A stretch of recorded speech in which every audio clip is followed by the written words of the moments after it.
recibido esta pregunta. Dice así: buenas tardes, ¿podría explicarme por qué tantas riñas entre judíos y católicos? ¿Hasta cuándo se puede seguir así? No hay manera de tener paz. Espero no ofender. Carlón. Así me escribe.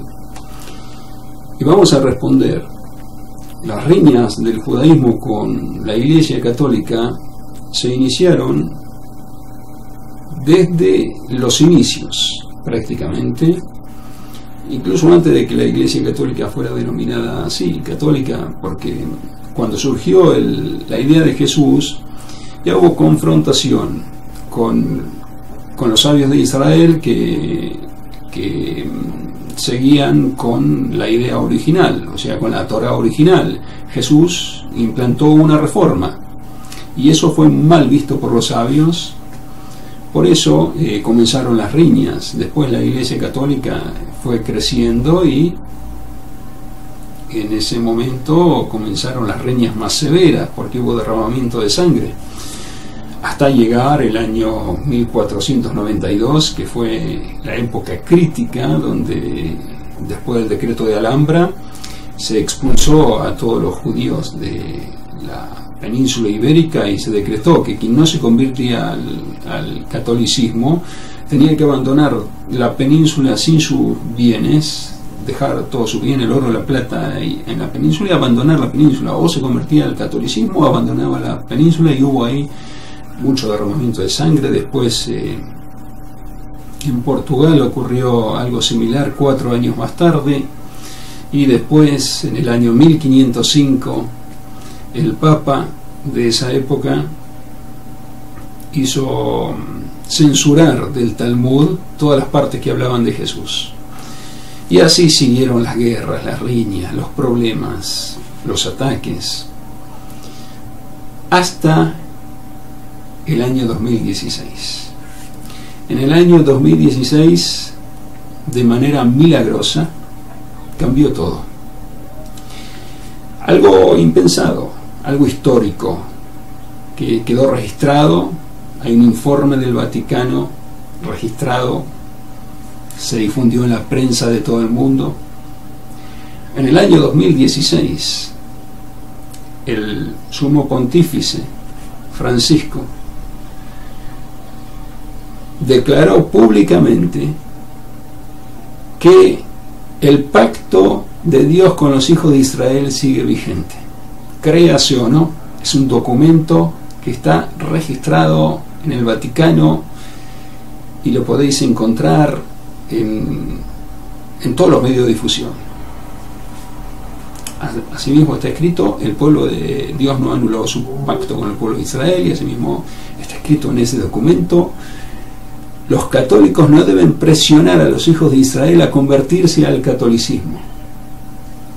Y además está escrito en ese documento: los católicos deben asociarse a los hijos de Israel para combatir el antisemitismo. O sea que es algo histórico. Las guerras entre la Iglesia Católica y el judaísmo fueron en el pasado. Ahora estamos hablando del líder, Francisco, el líder de los 1.200 millones de católicos que hay en el mundo.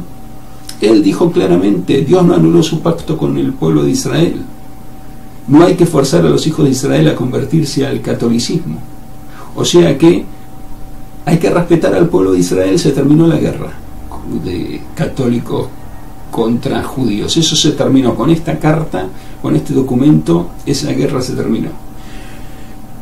¿Se puede volver a implantar la guerra si alguien contradice al sumo pontífice, o si quieren expulsar al sumo pontífice y otro nuevo sumo pontífice que ascienda diga lo contrario? Sí, se puede hacer, todo se puede hacer. Pero esto es histórico. Todos los católicos respetan al sumo pontífice Francisco. Ahora, en la actualidad, él declaró públicamente esto. Lo podéis buscar en internet, está en todas las páginas de noticias, lo podéis encontrar, porque algo histórico a tal punto que la Rabanut de Israel decidió enviar una delegación para dar las gracias al pontífice Francisco, por eso que dijo de que el pueblo de Israel no anuló su pacto con el pueblo de Israel. Dios no anuló su pacto con el pueblo de Israel, y ese pacto sigue vigente, y deben unirse los católicos con los hijos de Israel para combatir el antisemitismo.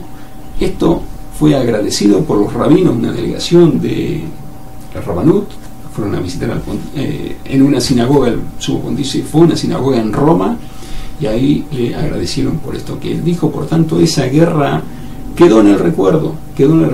Ahora, si todos los católicos son fieles a su líder, a su dirigente, esa guerra no es como era antes, sino que a partir de ese momento tendría que haber paz. Depende si todos acatan esa palabra dicha por el líder, o cada uno quiere formar nuevas religiones, como ocurrió con el grupo protestante. Cada uno se fueron abriendo de religiones. Puede pasar, todo puede pasar, pero ahora es realidad. Lo de la Iglesia Católica con el pueblo de Israel, esa guerra ha terminado con esto que ha pronunciado el sumo pontífice Francisco, o sea que eso pasa a formar parte del pasado, no es algo actual, y si todo va bien, va a reinar la paz y no va a haber más guerra ni discusiones como hubo en el pasado.